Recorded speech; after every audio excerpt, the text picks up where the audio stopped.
Okay, stop. I'm not entertaining this. Ethan's continuing to obsess over Hasan asking a civil lawyer if Hasan can get sued for inciting terrorism. Me, the better. The more better the world becomes. I think so, really. Any laws that we can go after Hasan for? Are you familiar with that? Has he broken any domestic terror laws or? No, I'm not probably not domestic terror laws, but like inciting. I mean, what can we do about that? Yeah, that's out of my Okay, realm. fair I enough.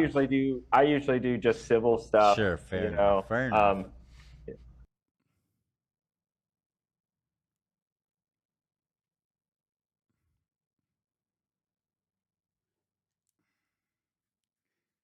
He's joking, I think. I don't know. It's just there's also this video that I've been meaning to watch from Chris Kunzler, which is the confused Zionism of Ethan Klein. It's a really good video. He has a new channel that I guess, or a smaller channel, and this video already picked up a lot of steam. 153,000 views in a matter of 3 days, and a lot of people whose opinion I do respect have who've suggested that this is a good video. Crime is wanting a two-state solution instead of one, and thinking it's not okay to kill Israeli civilians. That's it.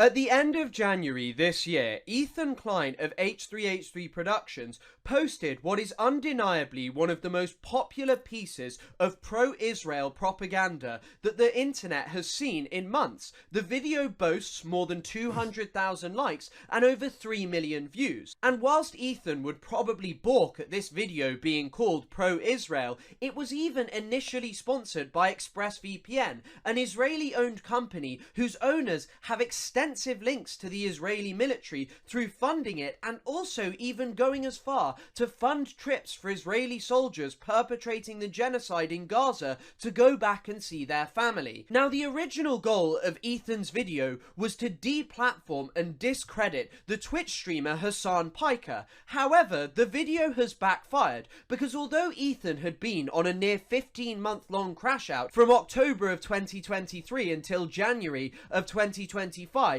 what Ethan did is expose the paradoxical nature of his position, which he maintains is pro-Palestine, to an even larger audience than before. Put simply, you cannot maintain the notion that you are pro-Palestine when you use your YouTube platform of nearly 6 million subscribers to spread the exact same talking points that have been utilized by the Israeli government to justify the extermination. A former E-fan leaked the letter they received from his lawyer. What is this?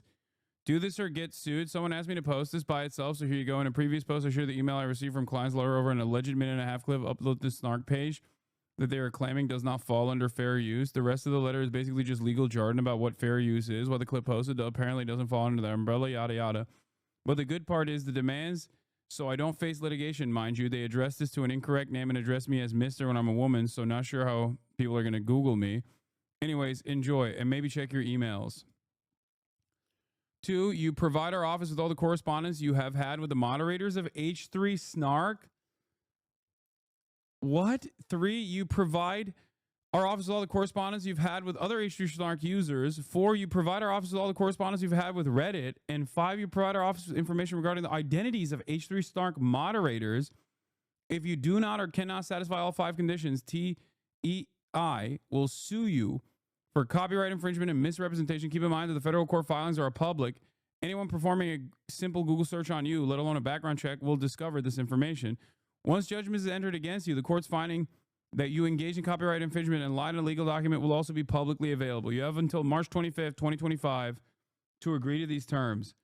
Oh my God. Is this real? Is this actually what fucking... Is this straight up? No. Someone attached a legal letterhead to this? Like, this is childish. This was the post before this. I was locked out of my old college email for a while and finally got back in today. And looky here, I had allegedly posted a clip on the Snark page when it was active where Dan admitted that the main sub was banning anyone active in Snark. Guess they didn't like that too much. Shall I post the highlights of the letter? Dude, this is ridiculous, man. What is happening? I don't even understand like what the purpose of such a thing would be. Like he just thought maybe he could bully random. If this is real, if an actual fucking lawyer wrote this and it's not fake, okay, if an actual legit lawyer wrote this and it's not just like someone doing psyops or something, it just sounds so insane. Dude, this I can't in good conscience assume that this is like I can't believe that this would be real. His name is there. Look him up. No, I know that's the same lawyer. That's Ethan's lawyer. We know that that's the same lawyer, chat. I know that's the same fucking lawyer that sued Noah, or not sued, but sent a cease and desist to Noah Samson. I'm simply stating that this, like, suing random Redditors for posting videos of what Ethan Klein has said is so incredible to me that I doubt that any fucking lawyer would even write a CND like this. And it feels as though this is like simply a way to extract private information, like personal information about people, and turn it into a matter of public record with the exclusive purpose of just like using that information to to silence critics. As a lawyer, any lawyer can do something stupid for enough money, Lamau. I mean, this doesn't make any sense. Like, hey, random anonymous Reddit user, we have decided that if you don't give us something totally irrelevant to the fucking copyright claim, like this is written like if you have a copyright infringement issue, you can't make additional demands. Like that's extortion. What the fuck? The only demand you can make is to take the copyright down, right? Am I crazy? Am I wrong? I don't know. I'm not a fucking lawyer.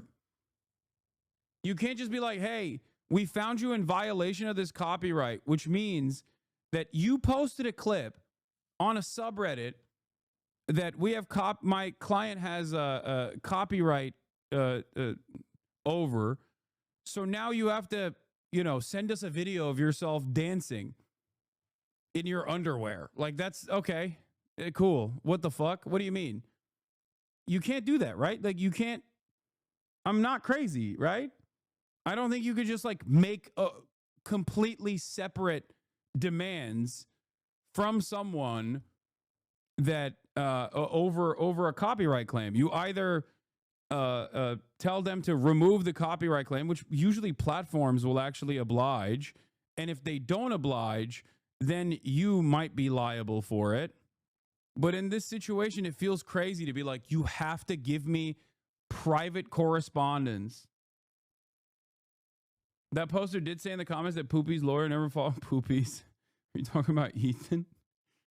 Yeah. Hey, if you, a random anonymous Reddit user, want to avoid costly litigation and also your private information becoming public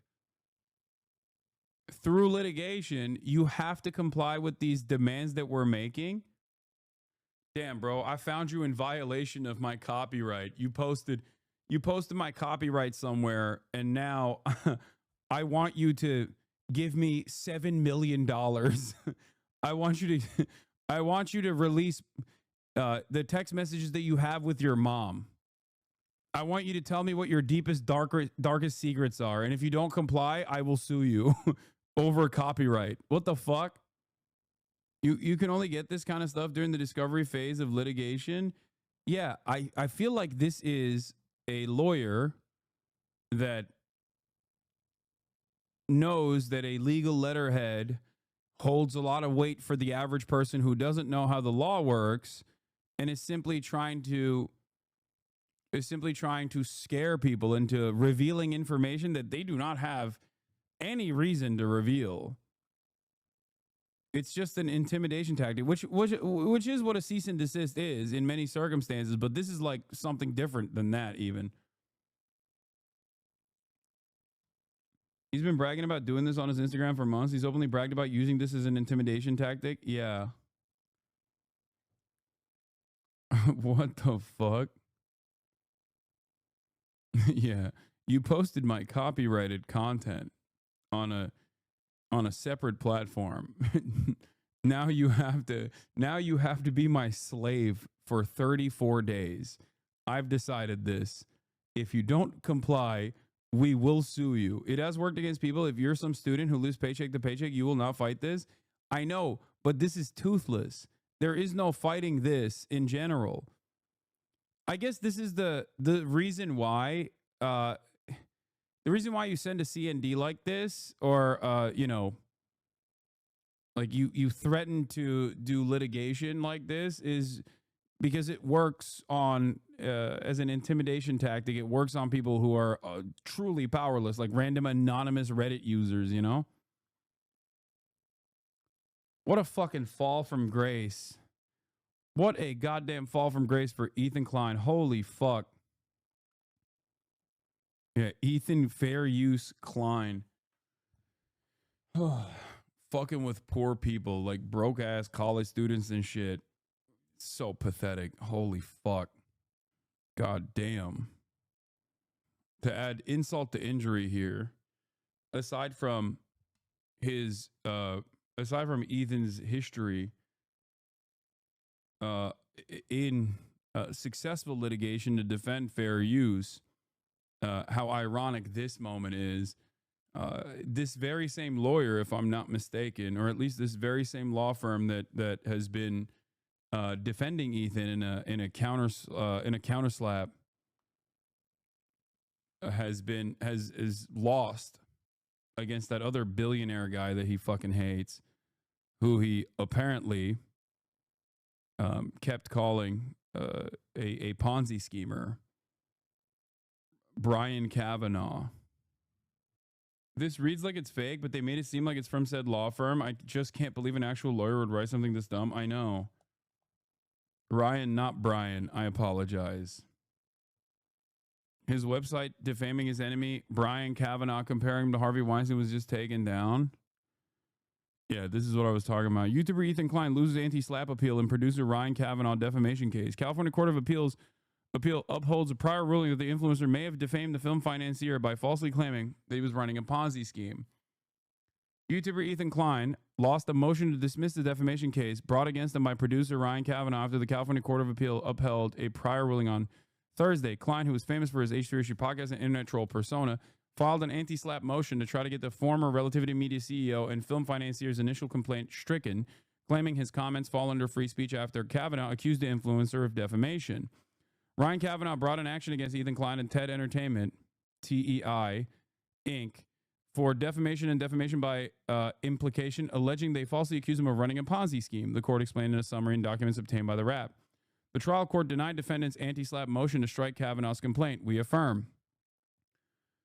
So Ryan Kavanaugh, who is a fucking billionaire and not exactly a great guy himself, okay, sued, as far as I understand, brought a defamation case against Ethan Klein, and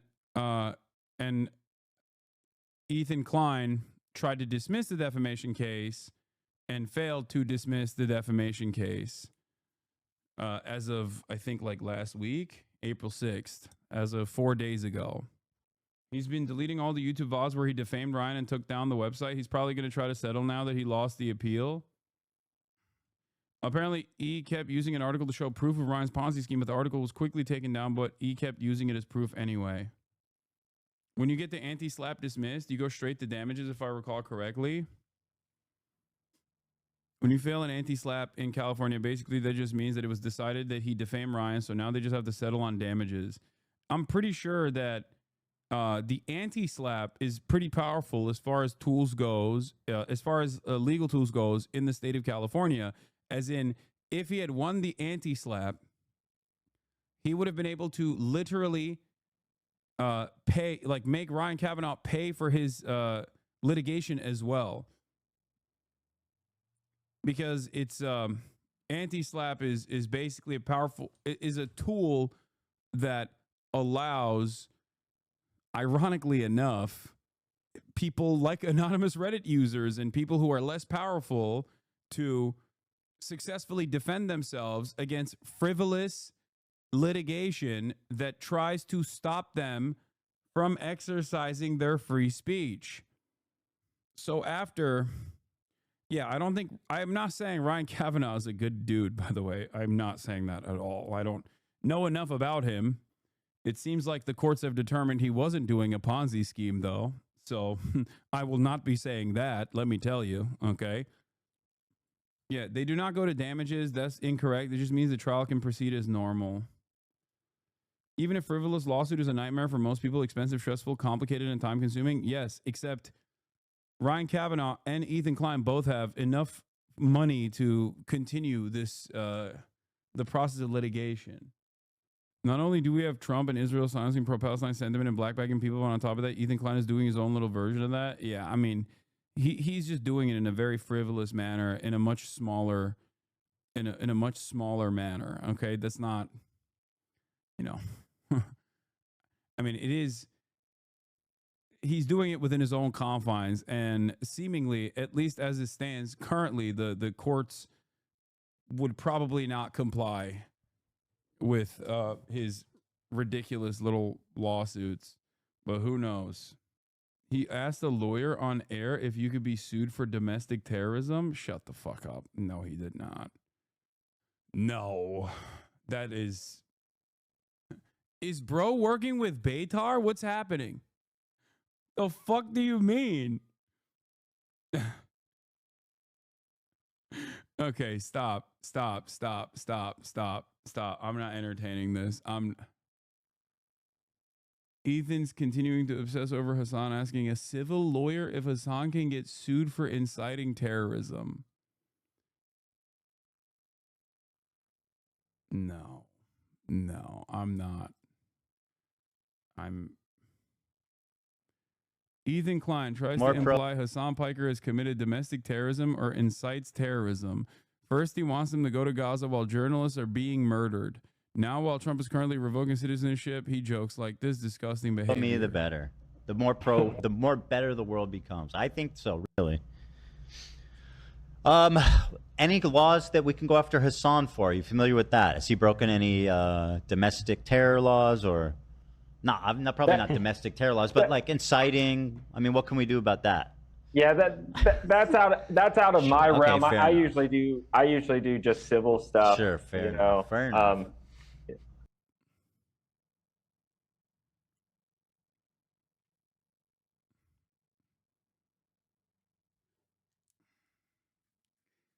He's joking, I think. I don't know. It's just, I don't. That's wild.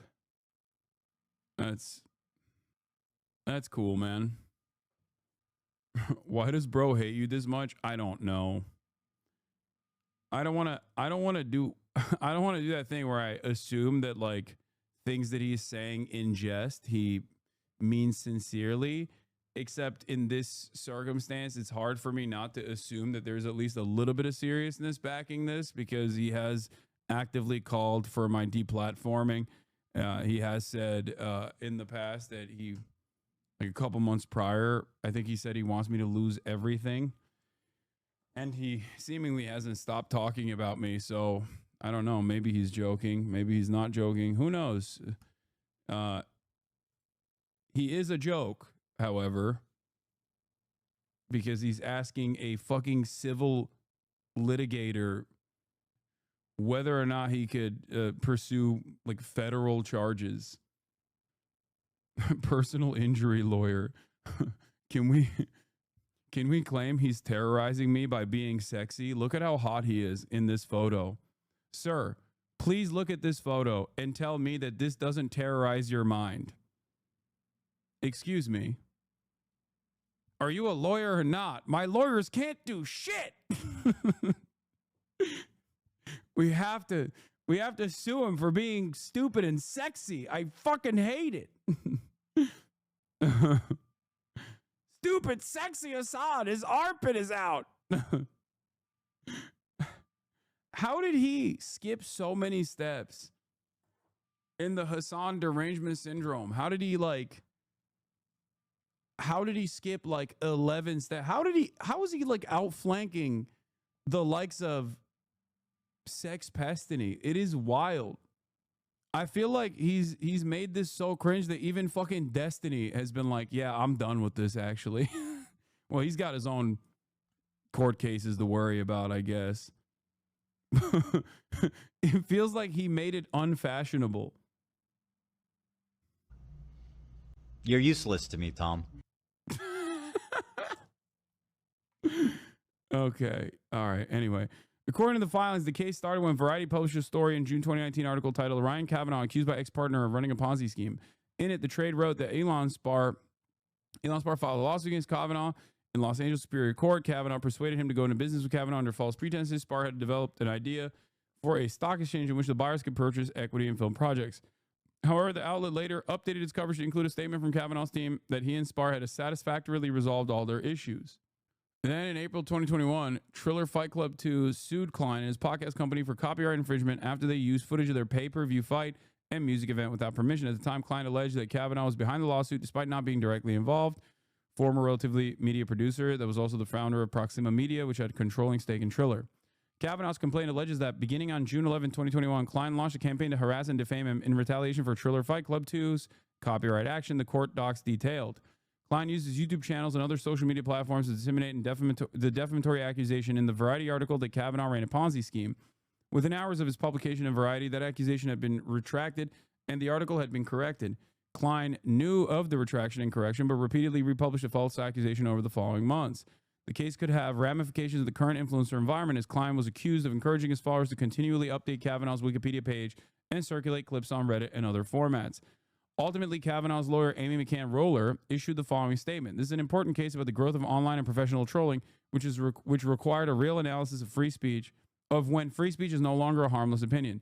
According to the court, Kavanaugh will now be allowed to pursue damages. It is, yeah, I don't know what to say. Good luck, I guess. Let him fight. I don't know. Maybe you should worry about that stuff instead of trying to sue fucking random anonymous Redditors. Oh, we should. Okay. Applaud yourself for getting off an already sinking ship before it became widely apparent. I mean, I didn't even get off the ship. He just didn't want to do the fucking podcast anymore. And I was like, all right, that's fine. Like, you don't want to do content. Political, like politics, especially left politics, is a dangerous, treacherous space where everybody fucking hates you, even if you have the best intentions, and it doesn't matter. It's not for every single person. I was so understanding. I didn't mind it. I was super understanding of it. I defended him for a very long time. There's a website called Does Ryan Kavanaugh Look Like Harvey Weinstein? Remember, it's still up. Yeah, I guess he hasn't sued him for that, which, you know, I think that'd be silly to sue him over something like that. Anyway, let's watch this. Of tens of thousands of Palestinian people. Now, I have already made multiple videos on this which have accumulated well in excess of 1 million views on TikTok. It looks but like Ethan Klein has chosen over and over again to ignore these videos in favor of going after smaller content creators who often make jokes at his expense but do not offer succinct criticisms of his thought. So what I thought I would do is critique Ethan's thought and demonstrate that he is not at all pro. I don't like Ethan, but that seems like a bad ruling. I think the reason why he came after that specifically, the Ponzi scheme aspect of it specifically, is because it was the most overtly defamatory statement. Like other shit that Ethan has done in the process, while annoying, certainly from the perspective of the person that's being trolled, is not as easy to prove. Considering that it was a retracted article, I think it seems like going along with it. Wait, Ethan acknowledged on air it was retracted? Like, I'm not in favor of any fucking billionaire being able, any wealthy person, whether it's Ethan Klein or Ryan Kavanaugh, being able to successfully stop someone from speaking. like, because you don't like what they're saying. Part of the reason why I'm like, part of the reason why I always say, like, I don't give a fuck about whatever Ethan is chirping about whenever people are like, why don't you sue him, is because I think it's like a very bitch-made thing to do. Even if it's like an open and shut, even if there's an open and shut case, like Ethan openly acknowledging that in his own words while sitting next to me, that like the brothel that I went to in like fucking 2010, getting raided for tax evasion in 2016, and then successfully suing both the police force and the Berlin government over defamation and winning. Like, he knew all of that and still went along with it recently, like implying a bunch of horrible things. Like, even if that in and of itself is like a fairly easy way to prove, especially paired up with like malicious intent, considering that he has said that he wants me to lose everything and that he hates me and all this stuff. I feel like there's a case there. I would never do such a thing because I think it's just stupid. It's a stupid thing to do. Anyway.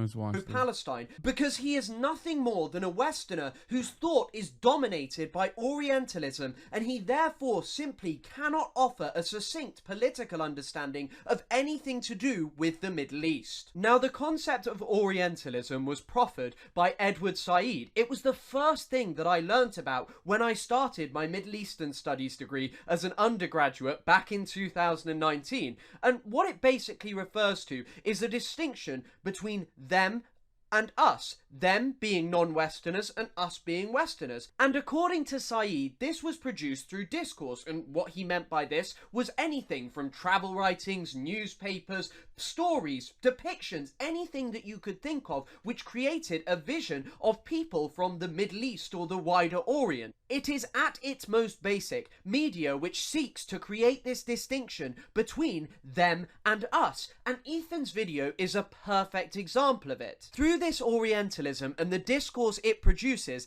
an essentialized image of the Oriental or Middle Easterner is created that is backwards, uncivilized, violent and savage, which is juxtaposed against the civility of the Occident or the West. Now, what is important to note here is that Orientalism is dialectical. It is not just about denigrating the other, creating this barbarous savage. It has always been about making Westerners feel superior, feel better about themselves, and so as to establish themselves as moral and enlightened, even when their politics and behavior shows an exact opposite. Ethan's content around Palestine is a perfect example of this. He consistently deploys Orientalism to assuage his own feelings and to maintain the notion that he is pro-Palestine, and so he never has to avow the disgusting right-wing talking points that he spreads and the violence that these inflict on Palestinian people. Take this part of Ethan's so-called content nuke, where he speaks gleefully about the assassination of senior Hamas figures. Disvalues, or, well, they were billionaires.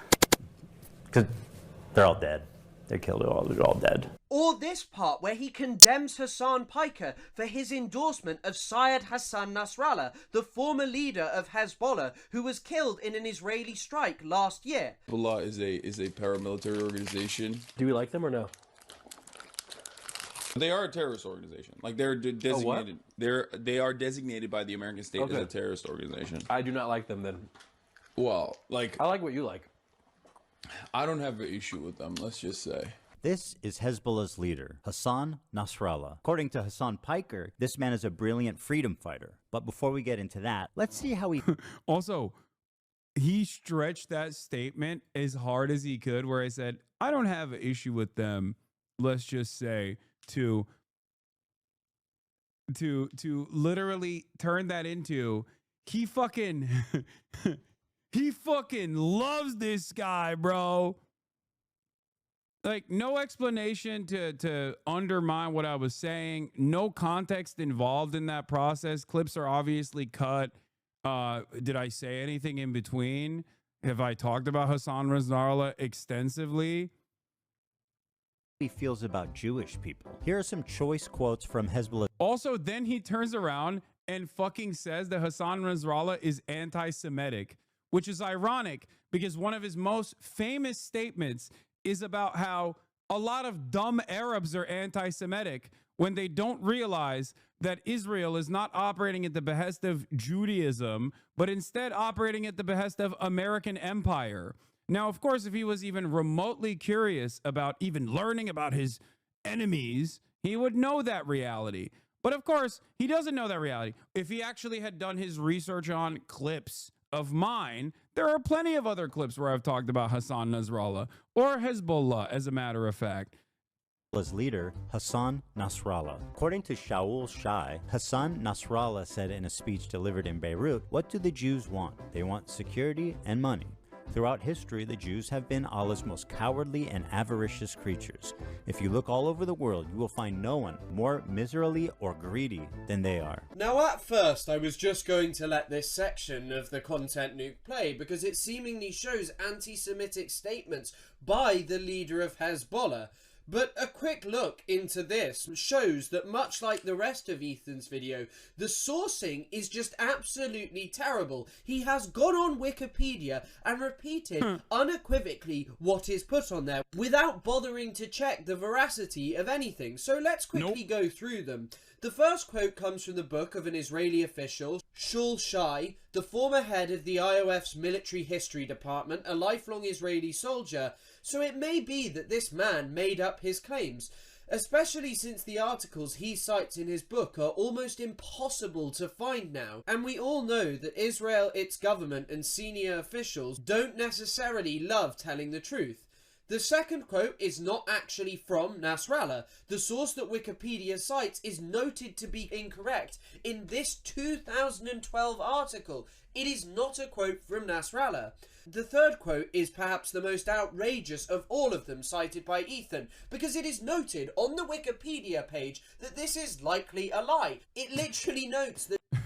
There's also direct quotes from him on camera, verbatim, talking about anti-Zionism and talking about, and for the record, make no mistake, I'm not here to fucking argue on whether or not Hassan Nasrallah has opinions that I agree with.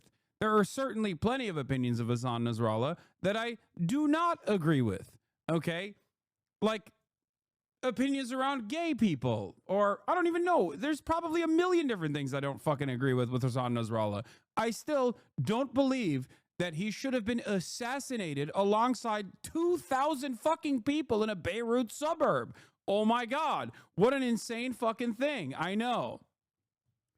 That Charles Glass says that this was fake, and the managing editor of the newspaper that it was first published in said he had no faith in the article. The fourth quote is not from Nasrallah. The fifth, there is apparently no specific source provided in the book A Privilege to Die, but it does appear in the text of Hezbollah's Al-Ad, as well as in the same English language collection of Nasrallah's speeches. However, straight after is an emphasis that Hezbollah's fight is with Israel and not with Jews. The final quote is just a citation from the Ministry of Israeli Foreign Affairs. I am sorry, but I don't buy their nonsense so quickly. This is a ministry for a government that lies constantly. I mean, just this week, senior military officials in Israel felt comfortable lying about an overt war crime. They claim that Palestinian paramedics who were executed whilst driving their ambulances didn't have their lights on, were acting suspiciously.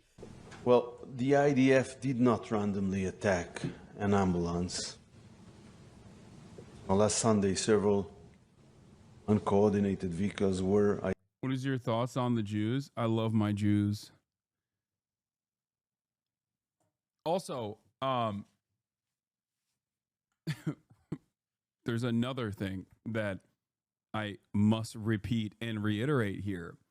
Hassan Nasrallah was not murdered in a campaign of mass murder by the apartheid state conducting a genocide, Israel, for any of the reasons that Ethan or anyone else brings up with regular frequency. He was murdered by the state of Israel in an unjustifiable illegal bombing campaign over a totally sovereign nation that unfortunately has to reside right next to the apartheid state for resisting against said apartheid state and trying to incur penalties upon the apartheid state for the crime of doing a fucking genocide. That is the reason. And that's the same reason why Yemen keeps consistently getting bombed. And that's the exact same reason why people are getting fucking black bagged on the middle of the street by the Gestapo here in the United States of America. It's all because in one way, shape, or form, people want Israel to stop its genocide, whether by speech or whether by force. That is the reason. Make no mistake. So yes, in that incredibly narrow set of circumstances, I do think that Hezbollah is in the right.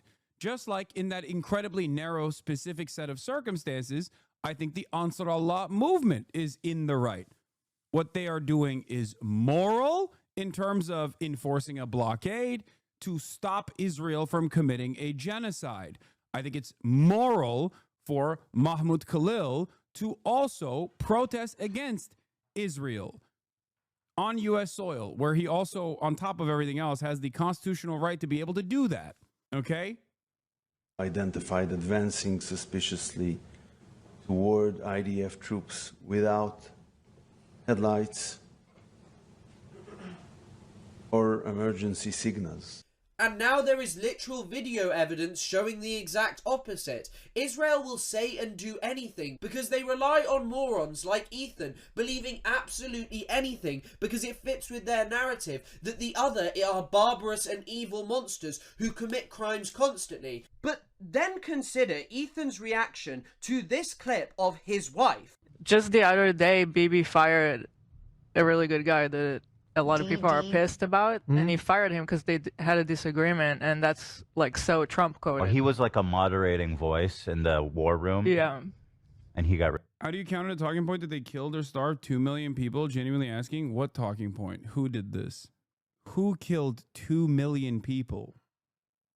I'm so confused as to what you're talking about. What, chatter, just say it's fine. You have probably been misguided. I don't know. The Yemen government? Do you mean the Yemen government in exile that is no longer entertained or recognized as the true government of Yemen? Is that what you're talking about? Or are you talking about the Ansar Allah movement claiming that Saudi Arabia's and the UAE's Western-backed coalition forces starving the entirety of the Yemeni population and then seemingly saying that that is actually the Houthis that did that? Because if that's the argument, yes, you're wrong. That wasn't the Ansar Allah. As far as the Yemen, the government of Yemen, I think you're talking about the government of Yemen in exile that was used as a puppet for the Saudi ambitions in Yemen. What Yemeni government? I'm Yemeni, and I don't even know who he's talking about. No, I think he's doing this thing. I think he's doing this thing where people will say that like the shit that Saudi Arabia and UAE coalition forces did was actually because of all of those crimes are directly the responsibility of the Ansar Allah movement. I think he's misguided. Also, I don't think anybody, I don't know what the exact casualty numbers are, but I don't think even the Saudis killed 2 million people in Yemen, for the record. Yeah, no, I think Ansar Allah, no, they did not do that. I don't know the exact numbers. I can look it up right now if you want me to. I don't even know who would claim that there's a 2 million number anyway. I was making a pro-Yemen point on TikTok and someone said, but they starved 2 million people. Yeah, that person that you're talking to has no fucking idea what they're saying. It's partially because Yemen is the poorest nation on the fucking planet. That's pretty big part of that problem. There's not a lot of information, and most people don't even care to understand the situation there. And you're asking me how to debate a TikTok comment, so I feel like this is not the best use of our time. But Yeah, not even the Saudis use this argument. This is just Western depravity. There's no way to know the exact numbers. The situation is chaotic. There are also no longer valid institutions. All are puppets of Saudi, UAE, or Houthis, who I am neutral towards.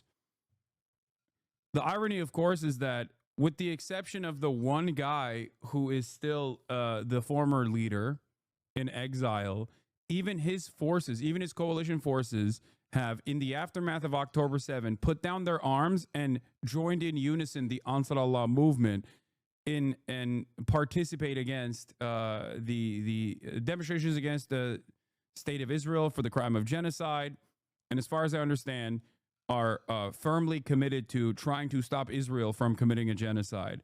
So there's like 3 guys at this point that are not on board with what the Ansar Allah movement is doing. Where have you read all that? Read all what?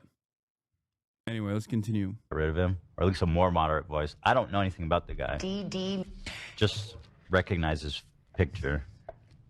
He looked mean. I thought he was mean just because he looked mean. No.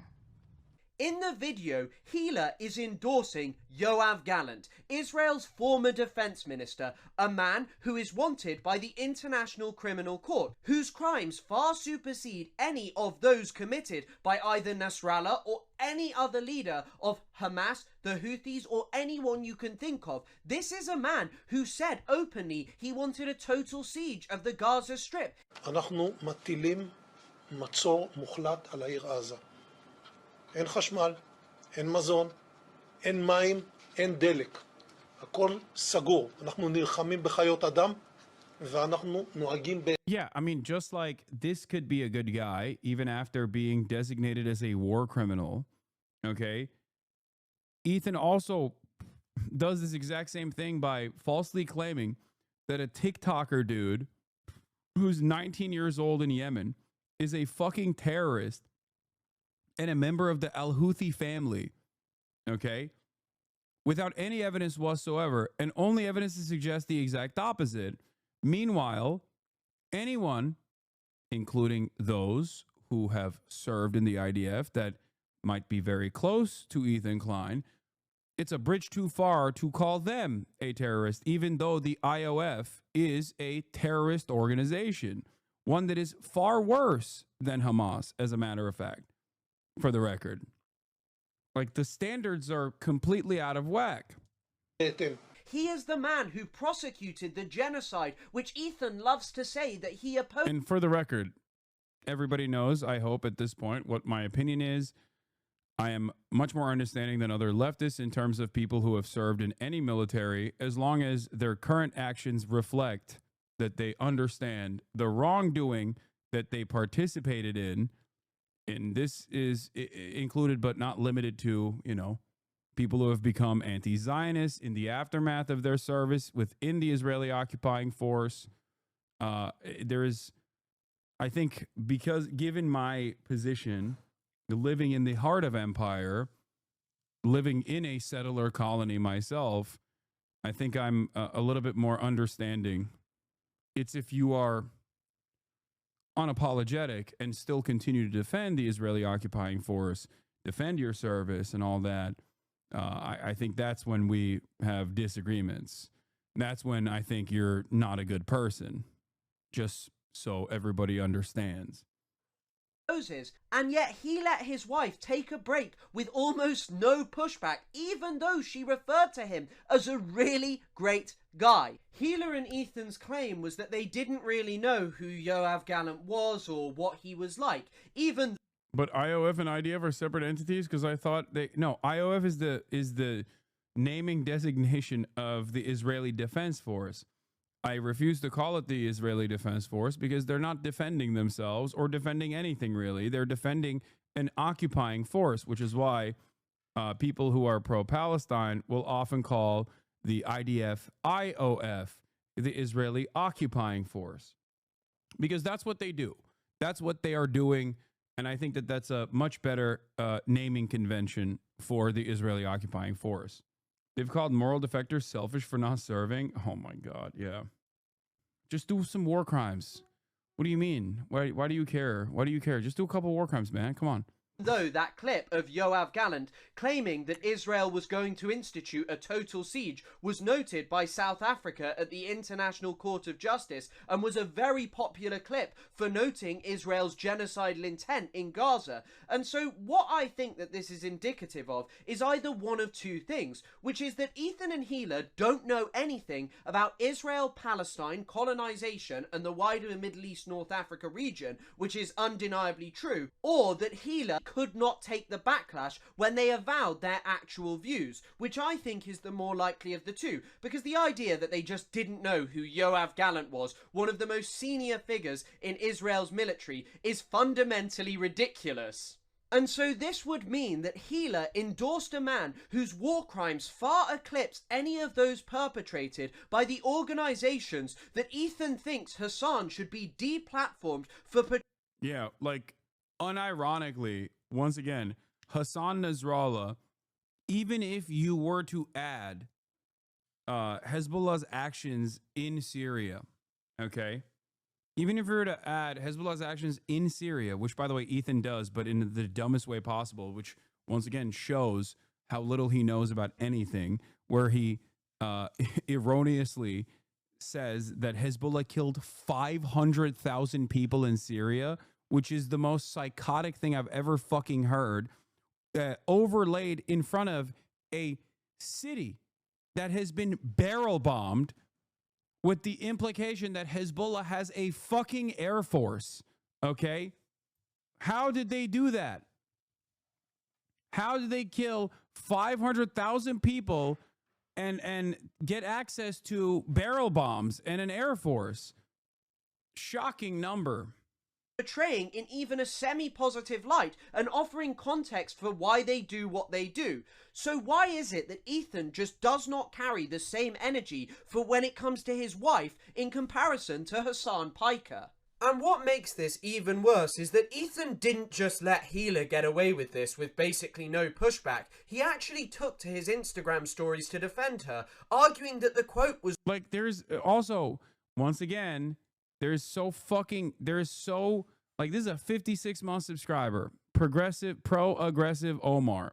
Hezbollah helped the Assad regime murder nearly 1 million Syrians. At Hasanabi, what are you talking about? The idea that, once again, first of all, I'm not even defending Hezbollah's actions in Syria, but I'm simply defending an insane statement that you are making. You are doubling the number of total casualties on all sides with the assumption that it was Hezbollah and fucking simply the Assad regime's own military. Like, there's the Russian military's involvement in Syria. There's obviously Hezbollah is involved in Syria as well. There are literally coalition forces, including Salafists that the Turkish government trained, for example, including which is also another extension of NATO, by the way. Turkey's actions in Syria are an extension of NATO, just so you understand, make no mistake. So they're still American-backed by way of Turkey. And then also on the other side, direct American and CIA involvement. Direct American and CIA involvement in terms of the militia movements, the Kurdish militia movements in the region, specifically in Rojava. I'm friends with someone who went and fought in Rojava alongside the YPJ. I'm very good friends with someone who fought in Rojava alongside the YPJ, as a matter of fact. I've had him on this broadcast on numerous occasions. Okay? Do you deny the demographic change by Hezbollah? No, I don't know what the fuck. No, I don't know what you're talking about. I've never said anything about...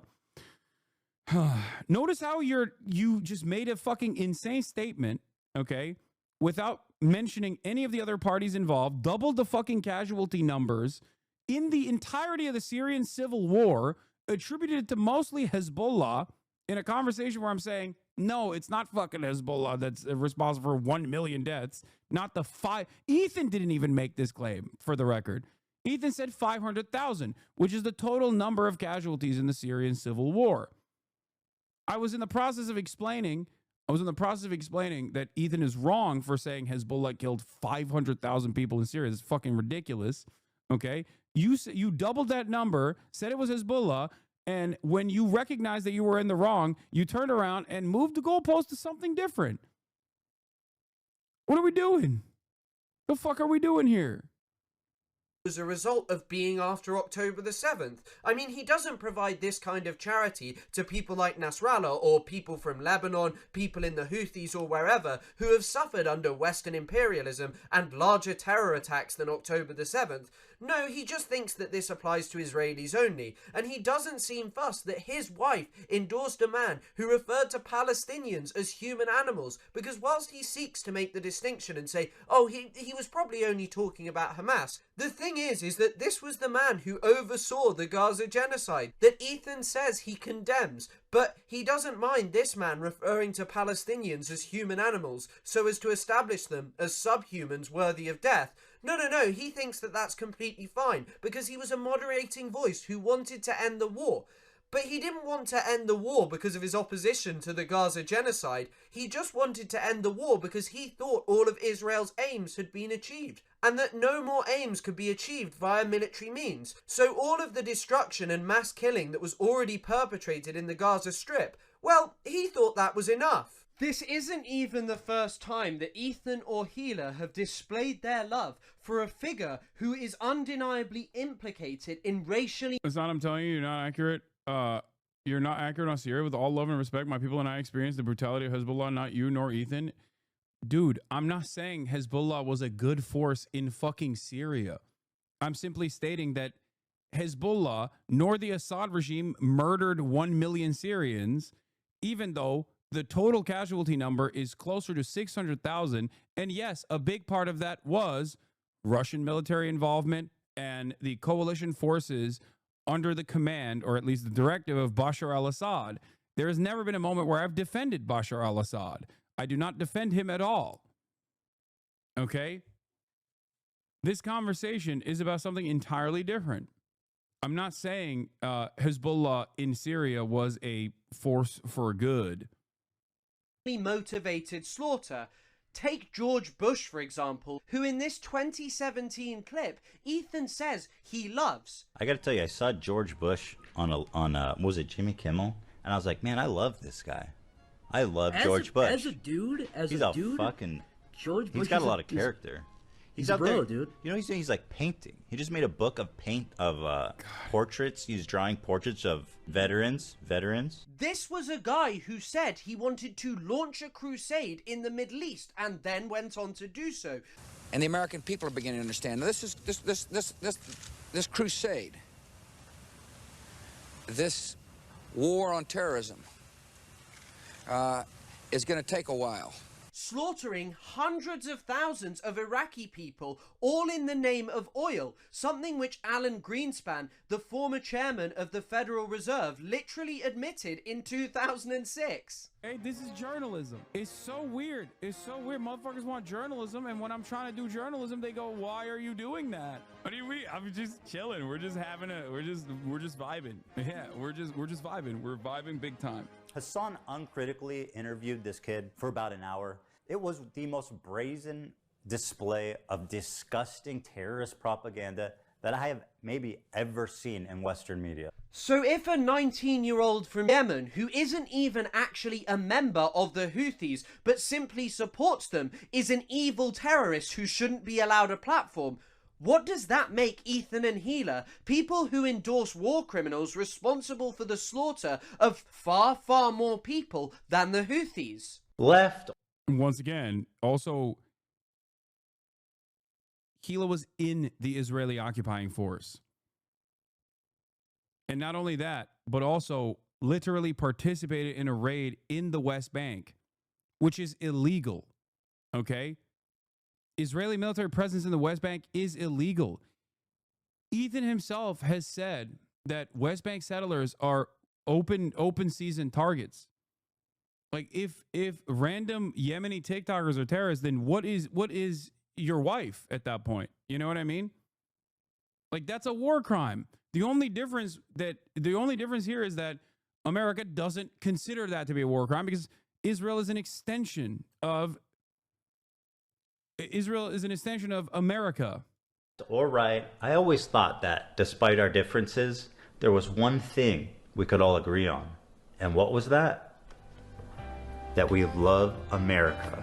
and everything she stands for. And then there's this part of the content nuke, which has leapt out to me every single time I have watched it. Because why on earth would you say that everyone can agree on loving America? This is most certainly not a universal position. From Iraq to Cambodia, to Vietnam, to Afghanistan, to Korea, across the entire world, tens of millions, hundreds of millions, if not billions of people have suffered under the yoke of American imperialism just over the last century. And even the wider nexus of states that the United States supports is obscene. Take its two current closest allies in the Middle East, the United Arab Emirates and Israel. Both are countries currently facing genocide cases at the International Court of Justice. The United Arab Emirates for its involvement in Sudan, and Israel for its horrifying crimes in Gaza, which absolutely would not be possible without the rhetorical and material support that it was offered by both the Biden administration and the current Trump administration. If Israel didn't have the massive amounts of military aid which America only sells to them so they can maintain an edge over other countries in the region, it would stand no chance against countries like Iran. And so to sit there and say, oh, I love America and we all agree on this, whilst America is responsible for the genocide that he claims to simultaneously condemn, is fundamentally ridiculous. And it really does show you that Ethan just does not like anything which is anti-Western. Any group who is anti-West are differently evil. They are monstrous savages whose ideology has no explanation, who are fueled by anti-Semitic hatred in most cases. But when it comes to the obscene violence of the United States, oh, well, you know, it's just politics and we all love it, really. I do not think the Orientalism which dominates Ethan Klein's thought could be any more clear. He sees a 19-year-old from Yemen, Rashid al-Haddad, as a monstrous, violent savage who is an anti-Semitic beast, which, by the way, the kid did apologise for, but he has no problem with his own thought. He never wants to confront the fact that he refers to America as something which we all love, even though it was the country which sold advanced weaponry to Saudi Arabia as it bombed Yemeni civilians. It was the country that refueled Saudi planes as they tore Yemeni weddings and other social events to pieces with their horrifying bombardment. It was the one who trained their pilots as they manufactured a siege and starved the people of Yemen. And this is what defined Rashid al-Haddad's life. And Ethan couldn't have some sympathy and say, you know what, this is what motivates this guy. This is why many Yemenis don't actually like the West. But instead of doing that, Ethan would rather sit there and essentialize them and try and portray this as it is some kind of innate anti-Semitism, some random hatred of the West. In the content nuke, Ethan literally refers to the Houthis as the bad guys. All right, so these guys are clearly the bad guys. So my question is, how does Hasan... Oh, dude. Shit. My bad. I didn't know they were the bad guys. Okay. Well, how can I argue against that? Yeah. Yeah, suspiciously, this quote-unquote pro-Palestinian content creator is saying that virtually every group resisting against Israel's genocide, they're all the bad guys. Israel is bad too, but they're just like maybe less bad, maybe more bad, who knows? But these guys are definitely bad, okay? What's the argument here then? If you are pro-Palestinian, if you consider okay, pick you. If you're pro-Palestine, if you're pro-Palestinian emancipation, and you even at times agree that Israel is doing war crimes, sometimes you disagree with that, whatever. Maybe you believe that Israel is doing a genocide on Monday, but you don't believe it on Tuesday. Who knows? You keep calling it a war. Sometimes maybe you call it a genocide. I don't know if he does. Actually, I don't even know. But you keep saying every single person that is resisting against Israel's unjustifiable genocide of the Palestinians is wrong, immoral, barbaric, bad.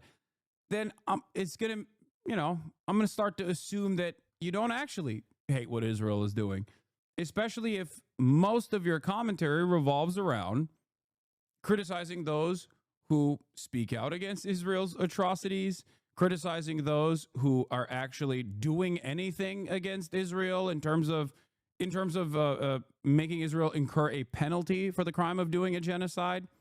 What's the expectation here? That the Palestinians are simply supposed to just die and the rest of the world is supposed to let them die and then turn around and say, oh, we felt so bad. Is that what it is? So we can feel good about ourselves? Do a land acknowledgement? Weird.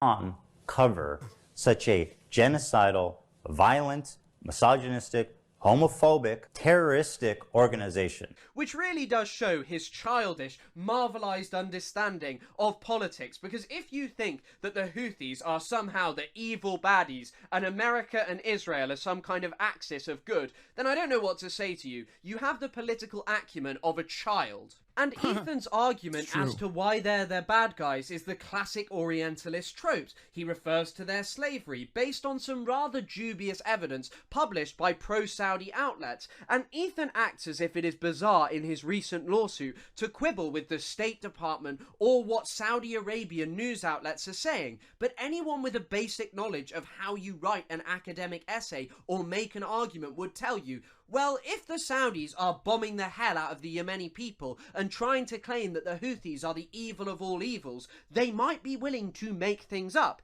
But what I think is most important to note about all of Ethan's condemnations of the Houthis for their regressive politics is that Israel, the progressive nation, which along with America he sees as the good guys, could be accused of all of these same things to a horrifying extent. I mean, take Israel's use of slavery. A recent article which appeared in Haaretz referred to the IOF practice of Israelis taking Palestinians as human shields and sometimes killing them for fun as a form of slavery. And when you think about it, denying these people autonomy and forcing them into a horrifying working environment is slave-esque, isn't it? And his highlighting of misogyny is the most obscene part, because yes, the Houthis are probably misogynistic. Misogyny is prevalent all over the entire world, but when it comes to Israel, the extremity of their gender-based violence is absolutely obscene. A recent UN report documented this disproportionate targeting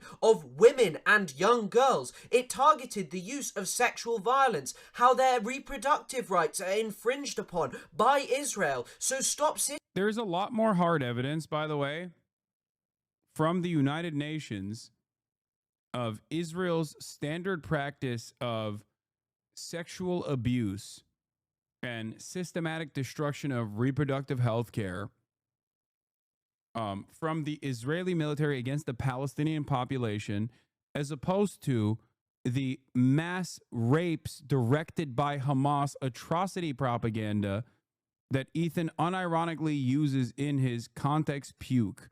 As of today, there is no hard evidence that mass rapes took place and was directed by Hamas especially on October 7.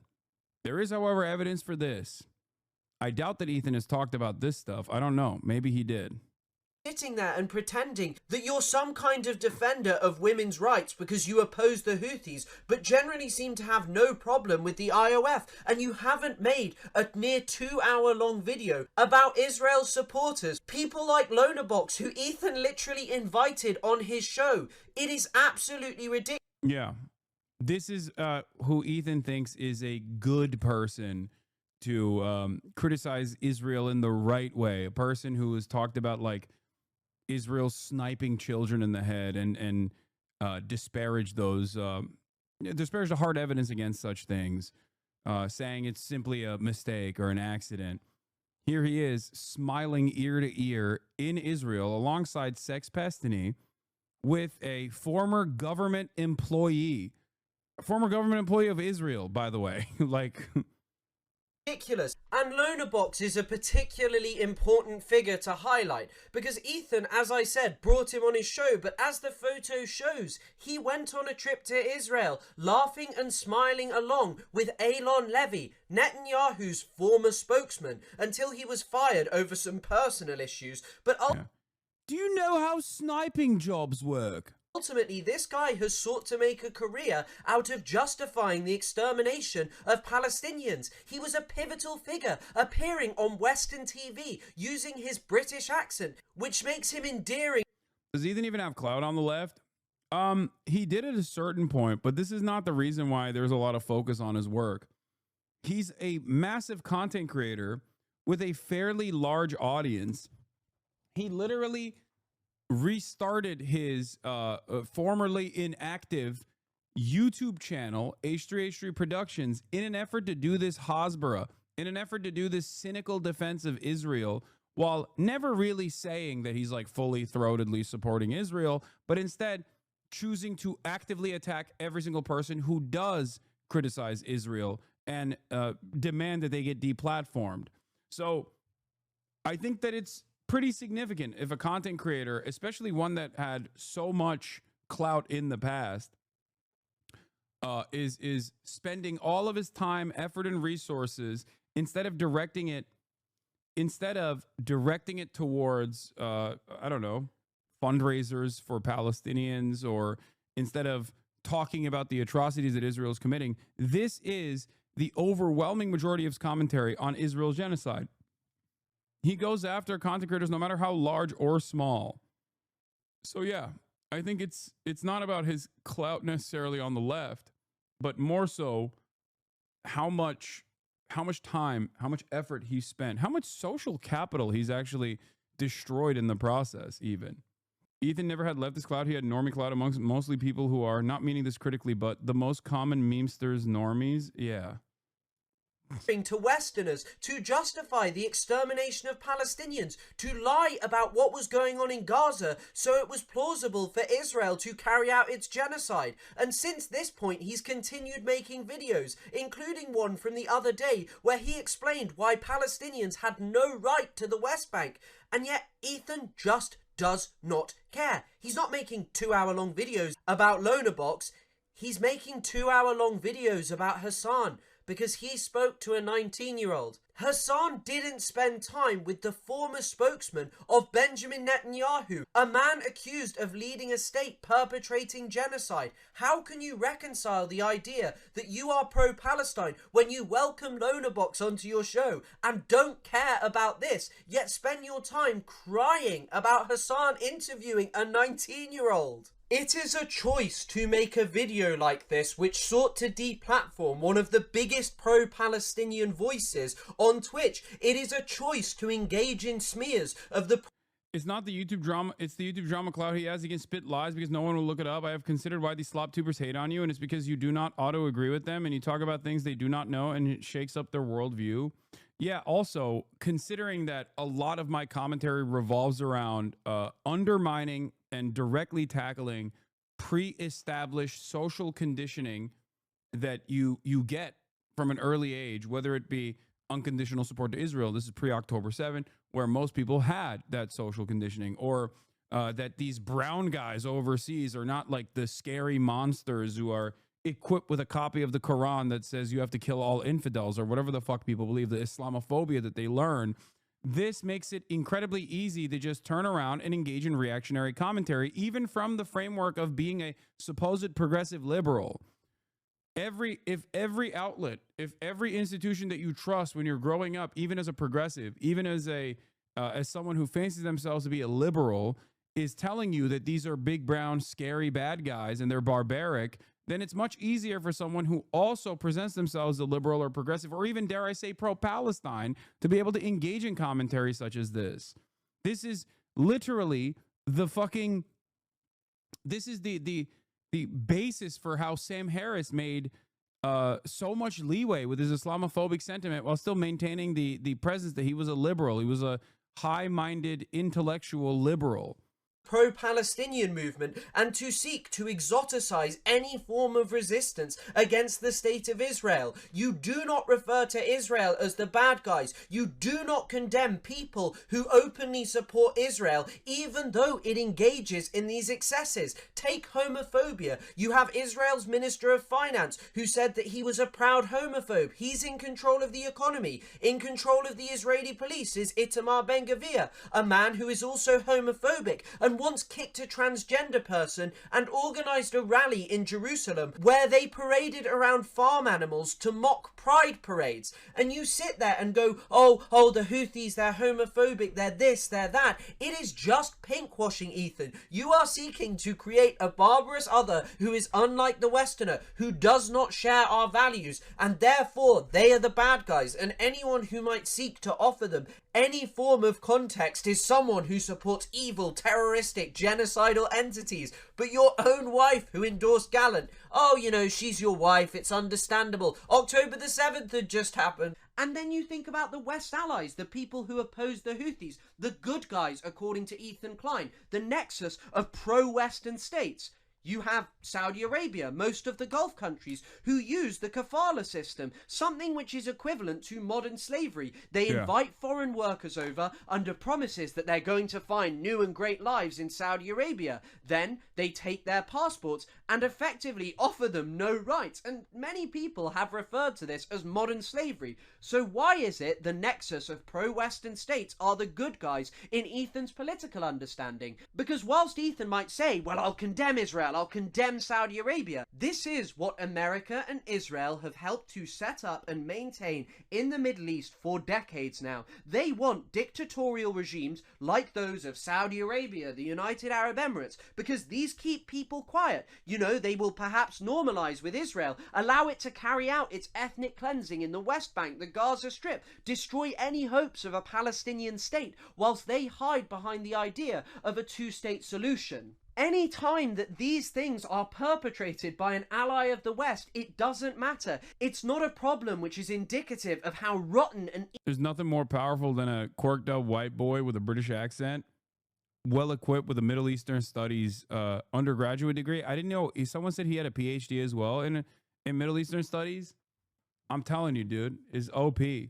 Because at the end of the day, no matter how white I am, people are going to be like, your name's Hasan, shut the fuck up. Okay? They hear a guy like this, they're like, wait a minute. On this issue, he's clearly not biased. You know, I have my biases. Evil these ideologies are to the core. Instead, for Ethan, it is just okay. It is something that is basically not even worth mentioning because it's perpetrated by the allies of the country that he so loves. Now, Ethan, the definitely pro-Palestine content creator, like many other pro-Israel news outlets and Zionist content creators online, chooses to focus on the Houthi slogan, "Death to America, a curse upon the Jews, death to Israel, victory to Islam." And whenever I've watched someone's video, you know, they've highlighted that it's just a slogan from people who are oppressed. But what I don't think they've noted is that Ethan comes from a country with elected officials like Randy Fine. I mean, let's just read out one of the statements that he put out on Twitter. "There is no suffering adequate for these animals. May the streets of Gaza overflow with blood." This man, who is part of the most powerful government in the world that is actually making the streets of Gaza overflow with blood currently and has been for a year and a half, well, that's okay, you know. We don't focus on those as representing the rotten nature of Western society, a pervasiveness of terrorism. No. That's the country that Ethan loves. For Ethan, the Houthis, whose attacks on Israel pertain specifically to Israel's genocide in the Gaza Strip, I mean, they literally stopped when there was a ceasefire. He is more obsessed with their slogans than the comments and sayings of high-up US officials about exterminating people in the Gaza Strip. And it's not just Randy Fine. You've got others like Brian Mast and many other senior American politicians who are happy to talk about exterminating Palestinians as Israel, their closest ally, actually did that. I would encourage the other side to not so lightly throw around the idea of innocent Palestinian civilians, as is frequently said. I don't think we would so lightly throw around the term innocent Nazi civilians during World War II. The Houthis are not doing that. Theirs may be a slogan which people find offensive. However, ultimately, they are not actually perpetrating the things that they are claiming. But let's not just focus on America, the head of the snake. Let's also focus on Israel and the slogans that they love, because they're part of Ethan Klein's magical Avengers team who fight against the bad guys like the Houthis, Hezbollah and Hamas. But here's an article by the Israeli Gershon Shafir from 1984, who notes that at present Arabs are compared in sophisticated religious exegesis to the 7 Canaanite nations and to Amalek, and in a popular utterance to a donkey. Now, I think that this is particularly important because what you have here is documentation from the 1980s, before Benjamin Netanyahu had ever been Prime Minister, of Israelis referring to Palestinians as Amalek, a biblical enemy of Israel who must be wiped from the face of the earth. The same with the 7 Canaanite nations, the people who had to be destroyed for the existence of Israel. Why is it that people like Ethan love to talk about the Houthi slogans but don't like to talk about these? And this isn't even where it ends. What I'd also like to note is that in the 1980s, the slogan... For the record, the Houthi movement, the Houthi movement's banner and its slogan saying "a curse upon the Jews" is, yes, absolutely unacceptable. But I think Norm Finkelstein's assessment on the situation is poignant, where it is the banner itself is directly as a consequence of Israel's actions, as Israel is seen as the only expression of Judaism in the region that every single person has experienced. That's the only thing they know. That's what it is. There's a very different attitude, and the statement Jews and Israel are interchangeable in the region. We look at this conflict from Western sensibilities and fail to recognize that difference. Death to Arabs became popular, to the point where Heike Grossman, an Israeli member of the Knesset and also a Holocaust survivor, would note that she found it so awful because the slogan was only one word different to the one that the Germans used to chant at her and that still rung in her ears. And it's worth noting that in the 1980s, this didn't end at just chanting death to Arabs at Palestinians. No, multiple Palestinians were attacked, and the Israeli press made some shocking discoveries in the Israeli military. They found squads of Israeli soldiers referring to themselves as the Mengele unit, who had extensive plans to mass murder Palestinians. I've seen discourse of the slogan is calling Israel to curse upon the Jews and not the Houthis cursing the Jews. No, I don't think that that's the case. I mean, I doubt it. I think that's just, again, Western copium from people who are anti-Israel. Hot take, Ethan knows he's in the wrong. He knows he's out of his depth on this issue, but he's built too big a hole for himself to climb out of. His ego won't let him. It's like when I know I'm wrong when I get a fight in my little brother, but I keep fighting anyways because I don't want to look dumb. Yeah. So why is it that Ethan thinks that, you know, someone who is a 19-year-old who supports the Houthis is a bad guy? He's an evil terrorist. But the same doesn't go for all Israelis. You know, he might say, well, I don't like this excess. I don't actually support this kind of thing. Does every single Yemeni who rejects Israel, protests against it, and wants to take up arms against it, hold horrifying anti-Semitic views? No. There are many who just oppose the state of Israel because its treatment of Palestinians and hold a strong disdain for America because of what it has helped to do to their country for decades. But luckily for Ethan, you know, this was the 1980s, the chant death to Arabs, it's not so popular anymore. You know, just a couple of fringe Israelis, they were the guys. It's important to note the Houthis are Zaydis. The Zaydi imamate in Yemen was very beloved by Yemeni Jews. When the Zaydi imam was killed by Republicans, a Yemeni Jew poet wrote a requiem for him. Like Jews lived in Yemen since biblical days and did not face a single pogrom or prosecution like in Europe. Well, yeah, I mean, initially, pre-Israel, the entire MENA region, straight up, across the board, with some exceptions of like Christian-backed pogroms under the Ottoman rulership, was seen as a safe haven as opposed to Russia or Western or Eastern Europe, as a matter of fact. Time and time again, Jews that escaped pogroms or even the Spanish purges that took place came to the Ottoman Empire because the Ottoman Empire was a safe haven. What about the tax under the Ottomans? Every non-Muslim paid a tax in the Ottoman Empire. They were able to freely practice their religion and do whatever they wanted. They had more rights under the Ottoman Empire than they did anywhere else. And also, Muslims, on the other hand, paid a separate tax, zakat. So it's not like only the Jews paid jizya. Christians also paid jizya. Muslims paid zakat. Chanting it and stuff, you know, not everyone. Oh wait, hang on a second. One of its key proponents who used to chant it a lot, Itamar. Yeah, and the jizya tax was lower than the zakat, and also did not come with an obligation to fight as well. You didn't have to serve in the military, unless you were Dev Shirmeh, which is very different.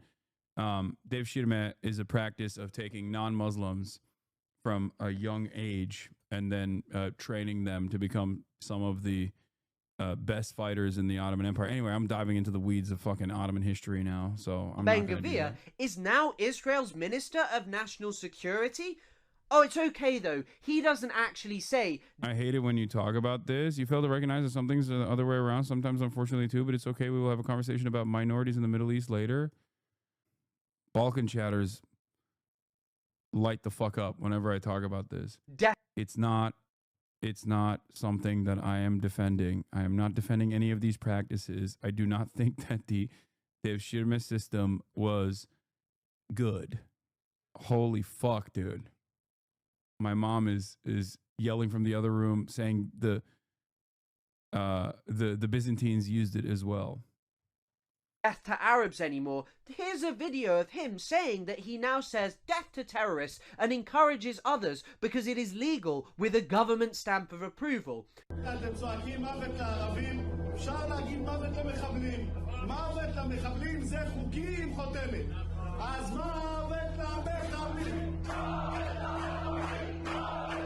But when you consider that this man refers to all Palestinians as terrorists, including the mother of an autistic Palestinian who was murdered in cold blood by Israeli security forces, what is there to say? This guy has transformed Israel's prisons into even worse torture dungeons than they already were. I mean, there's decades of the horrifying treatment by Israeli prison officers of Palestinians, but it's only worsened in recent years.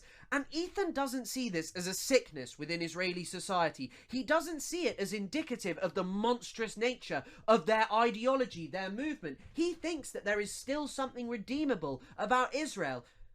But what is there redeemable about this? Why is it that you would make a video this long condemning Hasan Piker for interviewing a 19-year-old, for showing Houthi music videos? Why is it that you would spend your time doing this when Israelis are out here doing these kind of things? And it does not end there. One of the other most common chants that you consistently hear from Israeli soldiers is "May your village burn." Here's a video of the Israeli soldiers chanting it before they go out and actually do that in Gaza.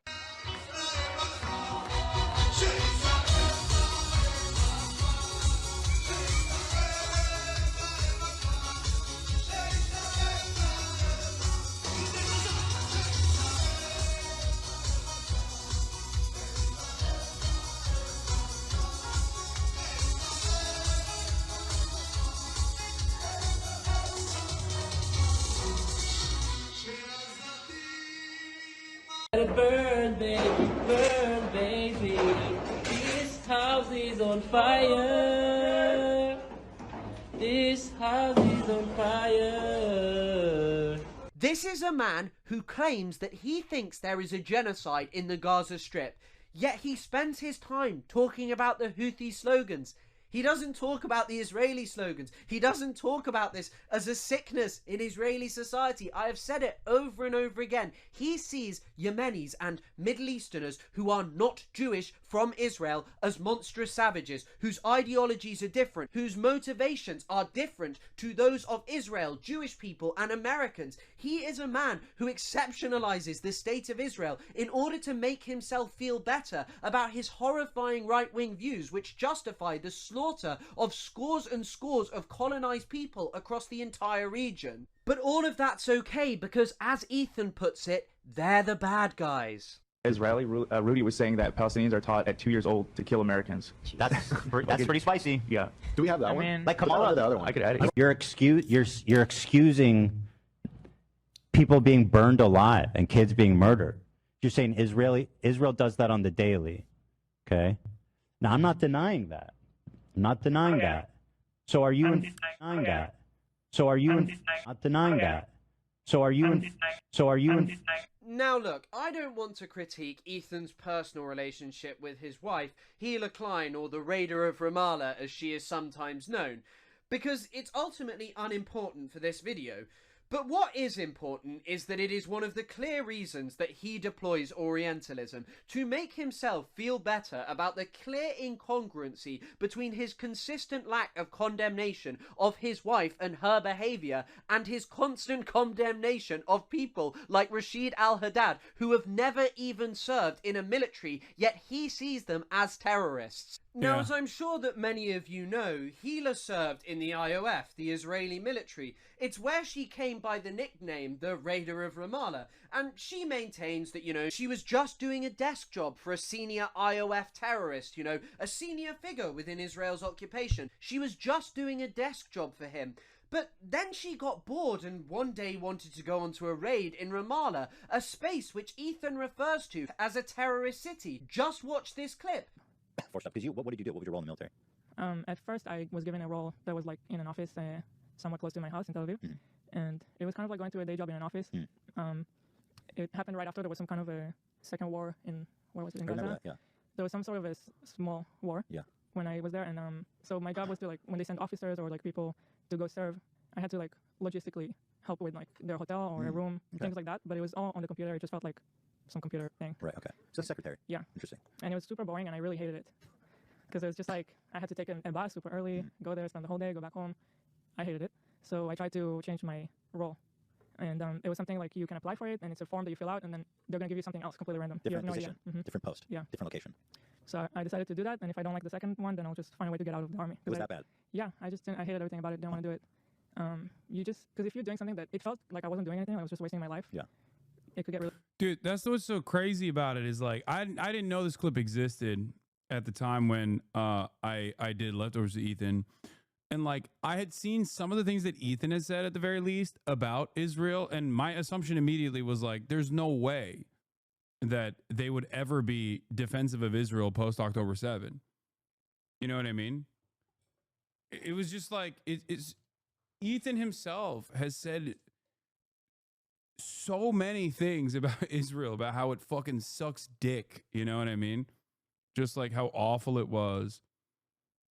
And it's wild that he's just done an about face on it, but in the opposite direction since then. Really frustrating, I don't know. Right. And you got to do it for 2 years. Right. So I filled out that form and I tried it, and then I somehow ended up in a better place that I liked a lot more. Before it was a daily thing where you go back home every day, and the new one was in a way that was a base that was far from my house. So you go there for the whole week and then you come back for the weekend. So you preferred that? Were you gone for a week? I did. Interesting. Why? It was kind of like just more of an adventure, more of a different experience that I preferred than to just go to a boring job, sit on the computer and go back home at the end of every day. I don't know. Were you doing secretary work there? So yeah, I was the secretary of the head of the, there's like a, I don't know the terms in English from the army. Right. Who's that officer? So there was I was in Dukhifat, which is like a brigade, I guess, that's in charge of the area of Ramallah. And that brigade has like a main officer. So I was his secretary. Okay, so you were right below the big boy. Cool. So it was nice. It was interesting. It was more demanding in a way, but also kind of more rewarding because you told me once you went on like a mission with them to like a terrorist city. Yeah. That was kind of a crazy story. Yeah. So my officers and like the soldiers in that brigade, they would go every night on a raid in Ramallah to arrest terrorists. And so that nighttime raid by people who were also in the Israeli occupying forces that then joined Breaking the Silence, which is a philanthropic organization comprised of former Israeli occupying force vets who are against the occupation, has been clearly branded as an act of terror, for the record. It is not to arrest terrorists. You would be the terrorist by the legal standard in that instance. You're not supposed to be there. You're not supposed to be there as an occupying force. You're not supposed to be there with arms. Israel's illegally occupying Ramallah, as well as the rest of the West Bank. Make no mistake. And the purpose of those night raids is not to actually arrest terrorists. The purpose of those night raids, which, by the way, everyone's a terrorist according to Israel. The purpose of those night raids is to instill terror. Ironically enough, it is to make your presence known, to constantly be a force upon the Palestinian population, an illegal force. This isn't like just immoral. It is also illegal. So I always saw them preparing for it and leaving, and then I would stay in the base. So a big part of this also was documented in the now Oscar award-winning documentary, No Other Land. Actions such as the one that she partook in. Time I wanted to go with them just to experience it. Why, you just all of a sudden had an urge to go with them? I just wanted to see what it's like. I wanted to see it. And there you have it. She did this because she was bored. So why doesn't Ethan condemn her as an evil terrorist? Why doesn't he think that she should be destroyed along with members of the Houthis? What is the difference between her and a Yemeni person who hasn't even fought against another country? Well, let's actually just have a look at more of what these two have to say. To serve like everybody else in the country. I mean, it's a very selfish move to decide, okay, I'm not going to do it, but everybody else will. Like Israel as a... I think here they're talking about me not serving in the Turkish military, by the way, if I'm not mistaken. As a place, the mentality of growing up there, like everybody feels an obligation to protect, to serve, to nurture this place that feels like the only place in the world where they can live and be Jewish and not be like discriminated against. I mean, when you're growing up with constant terror attacks, the army is a necessity. Yeah. And I'm sorry if people think that's a controversial statement. That is the reality of Israel. Oh my God. So, You're right. The army is a necessity. If you're a fucking occupying force, of course the army is a necessity. You're constantly terrorizing people that you're illegally occupying the lands of. Yeah, no other place on the planet except for the apartheid state of Israel where Jews can be totally safe. The Israeli army is illegally occupying the lives of 2.5 million Palestinians in the West Bank in direct violation of international law. And also on the other side, another 2 million Palestinians in the beginning of Israel's genocide. Now those numbers have reduced, according to Trump's estimate, to like 1.7 million Palestinians in the Gaza Strip, dominating their lives, killing them every single fucking day. That's the only way that Jews can be safe in Israel. What a ridiculous crock of shit. I maintain the position that no country has simply a right to exist, but a country like Israel that is set up as an apartheid on the principles of ethno-religious supremacy with an exterminationist ideology on indigenous soil that they seek to eradicate and seek to destroy certainly does not fucking have a right to exist. That's ridiculous. This is not a controversial statement at all. Does Nazi Germany have a right to exist as a nation state doing the fucking Holocaust? No? Okay, then Israel doesn't either. The person to decide I'm not going to do it is a very selfish decision because meanwhile you're not doing it, everybody else is doing it and putting their life on hold. Very important years of your personal development, you're putting it on hold to go do this, and it helps nothing with your career afterwards. You finish it, then you start your, you don't even your need actual to defend life. yourself. It's just normal.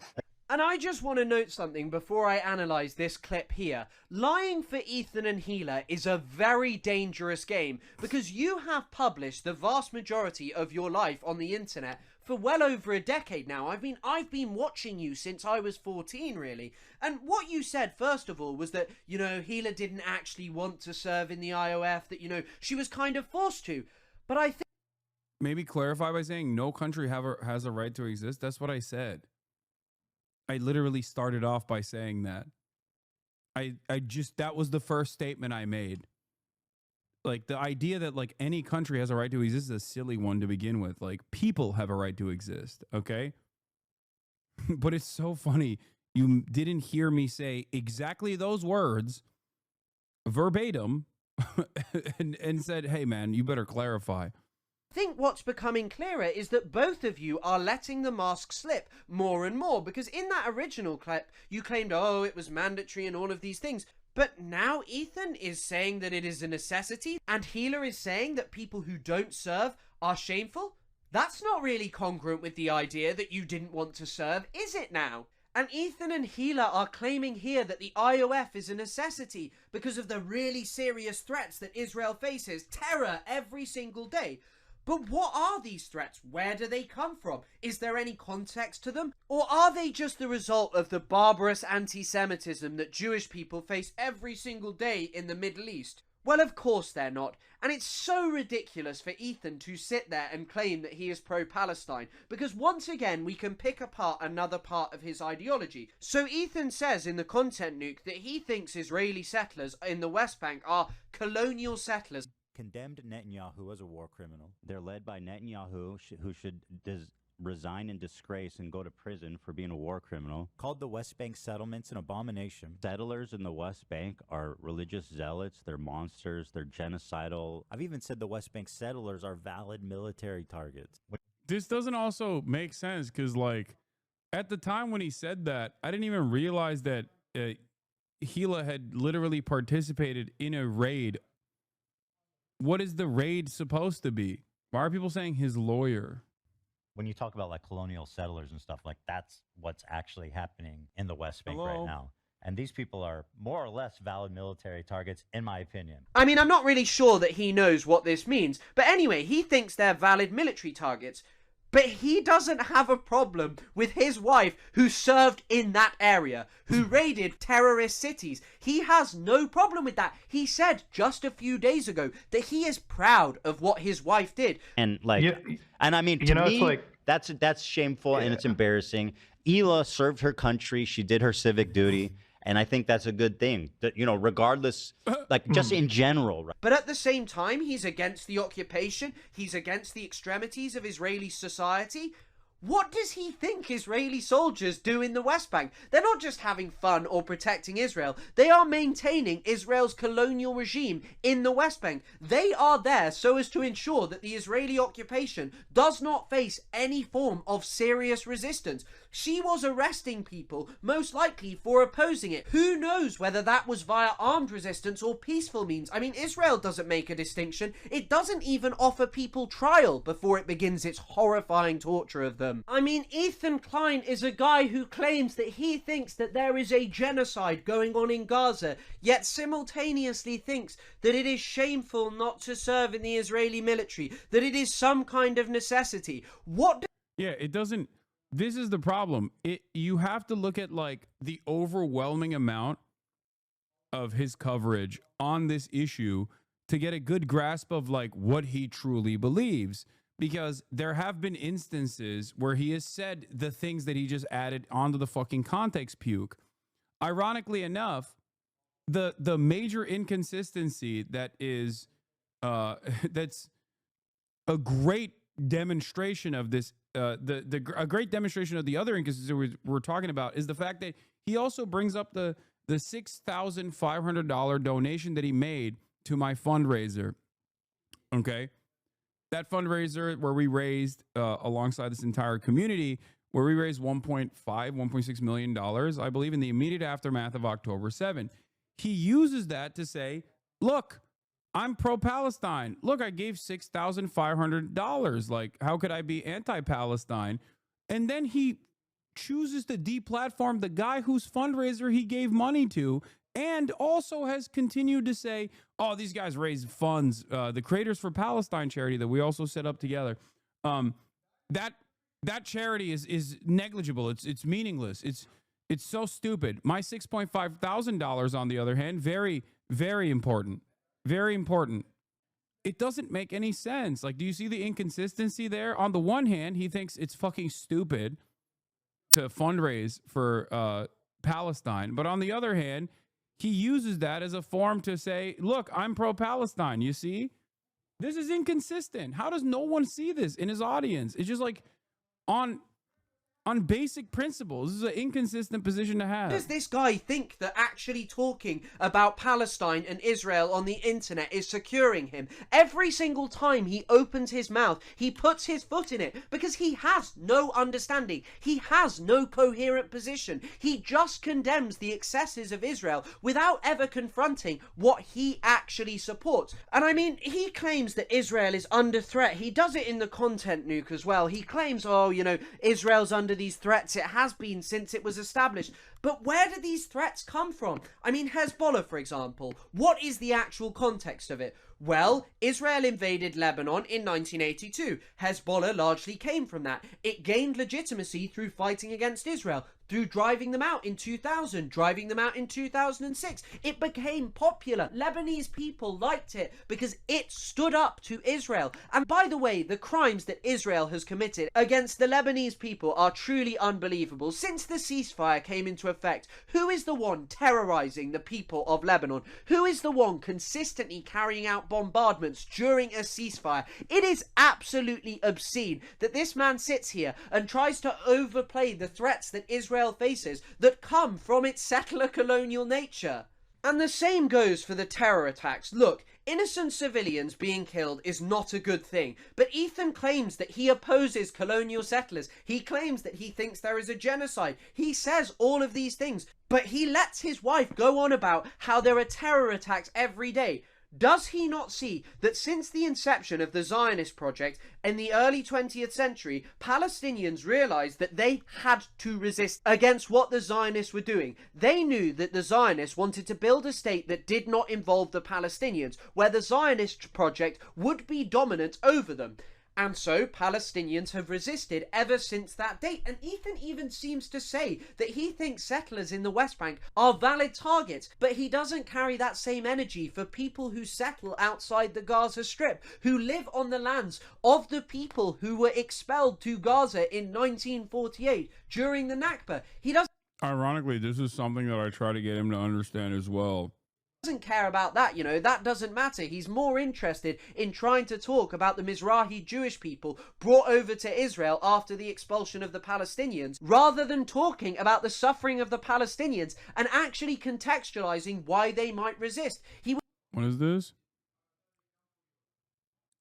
I think he just needs medical attention. Would rather resort to, as he did with the Houthis and any other group, claiming that they are some kind of violent anti-Semitic savages. For Ethan, militant groups in the Middle East are irrational savages who carry out violence against Israel and America because of their horrifying ideologies. But people like Hila, who serve in the Israeli military, an entity who, as I have said over and over again, engages in all of the crimes which Ethan allegedly so hates, he thinks that that is a necessity. He thinks that she is some kind of rational person. But what is rational about defending the colonization of an indigenous people's land? He says that he thinks Benjamin Netanyahu is a war criminal, but he thinks it's necessary for Israeli soldiers to serve in it, and he thereby condemns the tiny amount of Israelis with an actual conscience who don't serve and go to prison for a few months. People like Tal Mitnick, who I've actually spoken to, who I said over and over again, oh, it's a brave thing what you're doing, and he said, nah, laughing my ass off, it's the bare minimum. Because the truth, I've had Tal on this broadcast as well, is that how can you sit there and say, oh, I think there's a genocide going on, I think that Netanyahu's a war criminal, but not say, actually, it's wrong to help and aid and abet that? Hila served in the Israeli military on the back end of the Second Intifada, a period which is often portrayed as explosive Palestinian violence, where poor Israeli civilians were targeted for no reason. But it, of course, has context. It came after a major provocation by Ariel Sharon, and it... Murad is watching me right now from right now. He's standing right next to me, away from the camera. And I said, what's up? What are you doing? And he went, Philip DeFranco is not live this week, so I'm forced to watch you instead. I need to beat his ass, dude. Worst brother of all time. Also led to the murder of 4 times as many Palestinians. They also received horrifying collective punishment. The Jenin refugee camp was leveled. I mean, look at this photo. There were mass curfews, schools closed, people arrested, beaten, homes taken over by Israeli soldiers, and massive torture of Palestinians. How dare you sit there and make a distinction between your wife, who had no problem with serving in an army that did those things, and by the way, also took huge amounts of human shields. Here are articles about it. How dare you sit there and somehow try and make that acceptable? Something that you say you are proud of. You may say that your wife is just a secretary, but Israel's occupation of the West Bank, its torturous regime, its brutalization and murder of innocent Palestinians would not be possible without those desk secretaries who make the cogs go round. This man's politics are right-wing and disgusting, and he makes himself feel better about them by just deploying Orientalism, by portraying Israel and America as enlightened countries who don't engage in misogyny, slavery, bigotry against other people, who aren't irrational, who aren't hateful. But of course, he is unwilling to confront the fact that these are all charges which should be levelled against Israel and America, who have perpetrated them on far grander scales than any group he hates. Now let's move on to some clips of Ethan spreading some of the most despicable Zionist talking points that have been utilised to perpetrate Israel's horrifying crimes in the Gaza Strip. When civilians fucking get murdered in Gaza, that's a dub for Hamas because it raises creates more pressure on Israel from the outside forces. He's got more people talking, more people outraged. So it's both. It is both. Israel is blowing up buildings and killing a ton of innocent people. But people who pretend that Hamas is anything but a fucking barbaric terrorist group that intentionally kills its own people for political gain is lying to themselves, dude. Holy shit. They literally put fucking command centers under hospitals. That's not even debated. It is. They were keeping some of the hostages in It's actually not debated, but not in the direction that Ethan thinks. Yes, it's not debated because Israel made this false claim and then nobody really followed through on it when they showed zero evidence to suggest the matter. So the idea that like Hamas puts command and control centers is not debated is a correct statement, just not in the direction that Ethan thinks. Hospitals too. It seems like a lot of them ran through hospitals. That's it. I mean, it's just logical, right? Now, for someone who is self-proclaimed to be against the genocide in the Gaza Strip and also pro-Palestinian, to hear a talking point like this spread is truly disgusting. You cannot reconcile these two things because all of the evidence points to the fact that Israel has lied. It has been unable to support outrageous claims that it made, such as the claim that there was a terror base and command center under the Al-Shifa hospital that was used to raid it, to make patients there suffer. And I mean, babies literally died in their incubators because they had to be left. They rotted and decomposed because of talking points like this. Israel has struck and targeted hospitals over and over again because of talking points like this. It has arrested Palestinian doctors, tortured them to death, perhaps even sexually, like Adnan al-Bursh. But for pro-Palestinian anti-genocide Ethan Klein, there's no debate about it. But that's just not true. Just a few months ago, one of the International Criminal Court's lead prosecutors, Andrew Cayley, noted claims of Hamas in hospitals had been grossly exaggerated. This is a man who was appointed by the UK's... Have you considered that he was saying that anti-Semitically? Have you considered that he is pro-Hamas? Racist Home Secretary in its recent history, Suella Braverman, a woman who is unequivocally pro-Israel, and he is saying this. He is saying that it is likely Israel has grossly exaggerated its claims. Then you have Forensic Architecture, who highlighted that Israel lied at the International Court of Justice about a militant fighting inside hospital boundaries. They debunked it, clearly. People do not want to talk about this. And then let's move on to what Craig Mohiba said. As he noted, the mere presence of armed forces of members of the enemy in populated civilian areas does not constitute the use of human shields. Indeed, Israel should carefully consider the implications of its repeated claims that it does, given that it maintains its military headquarters in a busy section of Tel Aviv.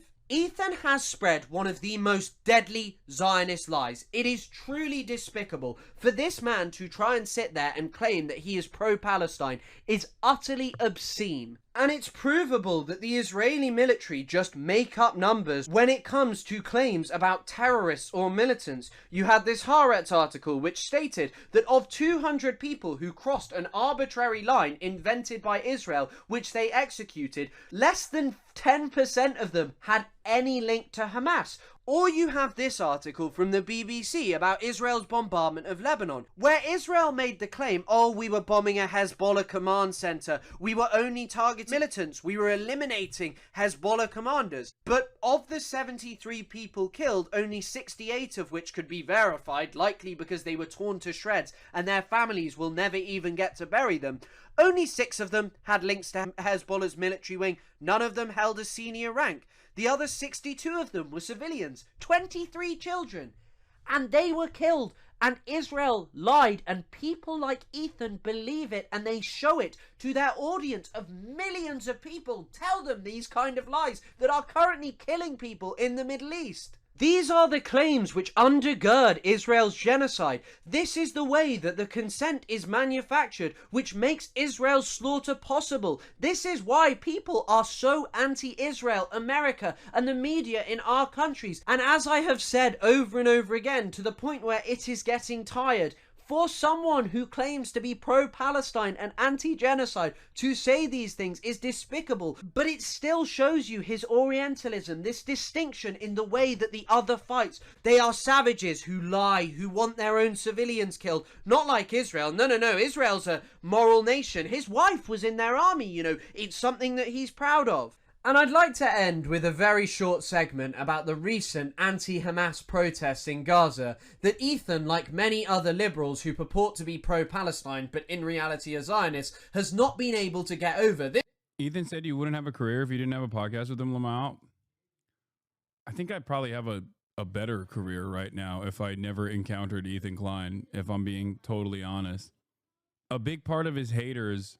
and even like members, like a lot of content creators on the left put me in the crosshairs for my association with him and started dunking on me way fucking harder.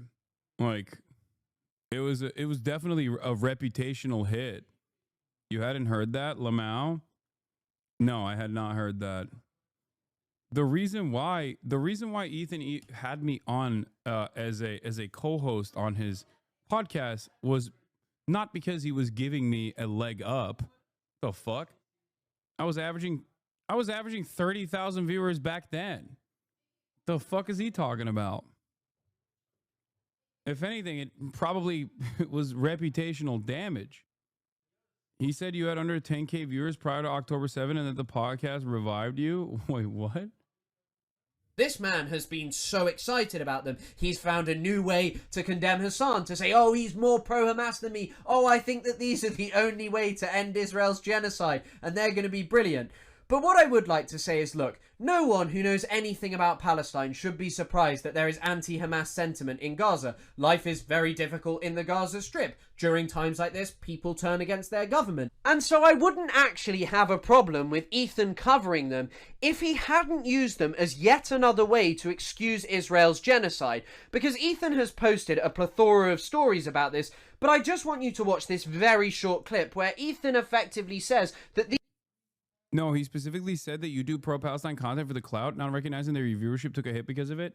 Perhaps if that was the case, maybe he could use a little bit of that clout by doing actually pro-Palestine content then. Ironically enough, a third of my community left because of my insistence on covering Israel's atrocities every single day after October 7. Including the podcast that I had with Ethan that he did not want to continue doing because of our disagreements on Israel, and also the fact that he could not handle the backlash that he was receiving. I covered Palestinian emancipation extensively before our podcast. I covered it before October 7 as well. These are the only means to end Israel's genocide. The reason you don't see this, and I mean, Israel's forced them into a point of desperation where like they're willing to risk their lives, but like protesting against Hamas publicly is a grim. You lost so many viewers out to 10-7 for standing by your beliefs. He cannot imagine that. No, he can, because he's losing viewers because he's standing by his beliefs. The problem is his beliefs are fucking immoral. That's the difference. And also inside of him, there is like still a conscience that is probably putting him at odds with his output, putting him at odds with what he's saying about Israel. He has to maintain this like moral superiority about being pro-Palestine. He has to lie to himself. It's a grim outlook. That is not something you want to do. Hamas, just read their charter. Listen to what they say. They're Islamic. They're violent. They're Islamic. And, you know, protesters, and it's known that protesters, people that there are who dissent against Hamas, get scooped up, get punished, disappear.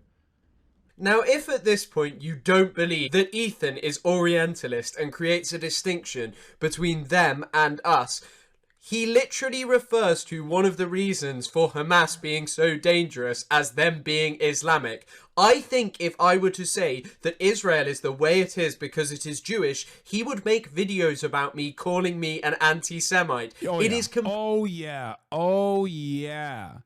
100p. 100p. As a matter of fact, he does that anyway. Like, he does that when people make the distinction between Zionism and Judaism, which is the truth, by the way, despite the endless efforts to conflate the two falsely. Ethan will turn around and say, all Jews are Zionists, and you're basically just substituting Jew for the term Zionist. So much so that his advocacy on the matter, paired up with the Anti-Defamation League, also known by its common name, the Apartheid Defense League, went and got the term Zionist barred.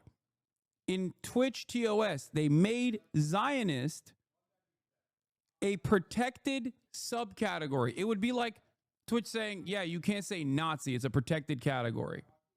That was after Ethan's attempts of not only deplatforming me, but going after Twitch, the entire platform, claiming that this platform was the most anti-Semitic platform of all time, despite the fact that he was doing this on YouTube, where many of the content creators he claimed were, being anti-Semitic alongside actual anti-Semitic content creators, still have a career on that platform that he's on.